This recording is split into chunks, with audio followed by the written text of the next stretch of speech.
মন খোলসা করে হুমায়ুন কবিরের যে কোনো ব্যক্তিকে যদি দাঁড় করায় আমরা তাকে ভোট দিয়ে জয়যুক্ত করব। হুমায়ুন সাহেবকে সমর্থন করি, হুমায়ুন সাহেব পার্টিকে আমরা ভোট দেবো, এই পর্যন্ত আমরা জানি। ওনার যে ক্যান্ডিডেট হবে সে ভোট পাবে। কে ছাড়া দ্বিতীয় কোনো ব্যক্তিকে আমরা চিনি না। এক সিটে মারবো সব। অ্যাপল থেকে স্বামী স্ত্রী ছেলে পিলে সমস্ত লোক ছোট করতে চাইছে, যাতে আমরা জাতিতে যেন আমাদের জয় থাকে সেইটা আমরা সমর্থন আমরা আছি। আলহামদুলিল্লাহ আমি 79 পলাশিপাড়ার বুথে এসেছিলাম, বিক্রমপুর অঞ্চলে। এখানে মানুষের সঙ্গে কথাবার্তা বললাম, মানুষের সঙ্গে দেখা করলাম। মানুষের খুব উৎসাহ আছে, মানুষের খুব ইচ্ছা আছে হুমায়ুন কবির সাহেবের যে পার্টি আছে তাকে ভোট দেওয়ার জন্য। এরা সকলে ভালোবাসা দেখাচ্ছে, এদের মধ্যে যে এত ভালোবাসা লুকিয়ে আছে আমরা কেউই জানতাম না। এখানে আসার পরে আমরা প্রত্যেকেই জানতে পেরেছি যে এদের মধ্যে কত ভালোবাসা আছে, এরা কত উৎসুক আছে।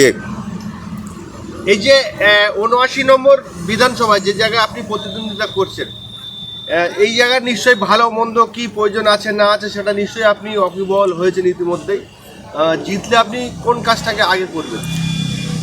এখানে এসে ৭৯ নম্বর বুথ ঘোরার পরে আমি জানতে পারলাম যে এখানে মানুষের মধ্যে অনেক কমি আছে, অনেক অভাব আছে।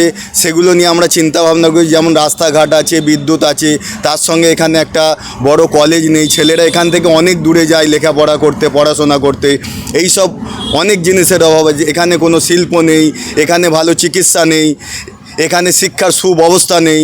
এই সমস্ত জিনিস অনেক কিছু এখানে পাওয়া যাচ্ছে যে মানুষের মধ্যে অনেক অভাবের জর্জরিত আছেন। এই পলাশিপাড়ায় একটা মানে উচ্চ বিদ্যালয় অর্থাৎ কলেজ নেই, সেই জায়গায় আপনি যদি নির্বাচিত হন তাহলে কি সেই জায়গায় মহাবিদ্যালয় করার জন্য জোর দেবেন? ইনশাআল্লাহ আমি মহাবিদ্যালয় করার জন্য খুবই জোর দেবো, আমি যদি বিধানসভায় পৌঁছাতে পারি। আর এলাকার আলহামদুলিল্লাহ আমি প্রত্যেক গ্রামবাসী বৃন্দকে, পলাশী বিধানসভার সমস্ত নারী পুরুষ সকলকে আমি অনুরোধ করব যে আমার বাঁশি চিহ্নতে ভোট দিয়ে আমাকে বিপুল ভোটে জয়যুক্ত করুন।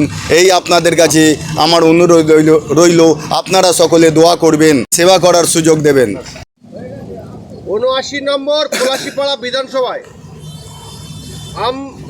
আম জনতা উন্নয়ন পার্টির যিনি প্রার্থী হুমায়ুন কবির দলের, সেটা আপনাদের কাছে কতটা গ্রহণযোগ্য বলে মনে করছেন? আমাদের কাছে অনেক গ্রহণযোগ্য, অনেক অনেক অনেক। আমি একবার গিয়েছি, মোটামুটি সাহেবকে সমর্থন করি, হুমায়ুন সাহেব পার্টিকে আমরা ভোট দেবো, এই পর্যন্ত আমরা জানি। ওনার যে ক্যান্ডিডেট হবে সে ভোট পাবে। ক্যান্ডিডেট পছন্দ? হ্যাঁ, আমাদের পছন্দ, আমাদের খুব পছন্দ। হুমায়ুন কবির সাহেব যে প্রার্থী করে পাঠিয়েছেন আপনাদের ১৭৯ নম্বর বিধানসভায়, আপনারা খুশি তো? ভোট দেবেন? আমরা মন খোলসা করে হুমায়ুন কবিরের যে কোনো ব্যক্তিকে যদি দাঁড় করায় আমরা তাকে ভোট দিয়ে জয়যুক্ত করব। হুমায়ুন কবিরকে আমরা ভোট দেবো, এক সিটে মারবো সব। অ্যাপল থেকে স্বামী স্ত্রী ছেলে পিলে সমস্ত লোক অনেক উন্নয়ন করেছে, বলছে ৭২টা প্রকল্প দিচ্ছি, তবু হুমায়ুনকে ভোট দেবেন? হুমায়ুনকে ভোট দেবো তো। আমরা হুমায়ুনকে ছাড়া কেউকে চিনি না। কোনো প্রকল্প হুমায়ুনকে ছাড়া দ্বিতীয় কোনো ব্যক্তিকে আমরা চিনি না। লক্ষ্মীর ভান্ডার বাড়ির মেয়েরা, আপনার মহিলারা পাচ্ছে, এটা বন্ধ হয়ে যাবে? এটা বন্ধ আগুই হয়ে গিয়েছে, আগুই হয়ে গিয়েছে। আমার এই স্ত্রীর বন্ধ হয়ে গিয়েছে। ওই জন্য ভোট দেবেন না? ওই জন্য নয়, আমরা মুসলিম ক্যান্ডিডেট, ওকে আমরা সবাই আমাদেরকে ছোট করতে চাইছে, যাতে আমরা জাতিতে যেন আমাদের জয় থাকে সেইটা আমরা সমর্থন আমরা আছি।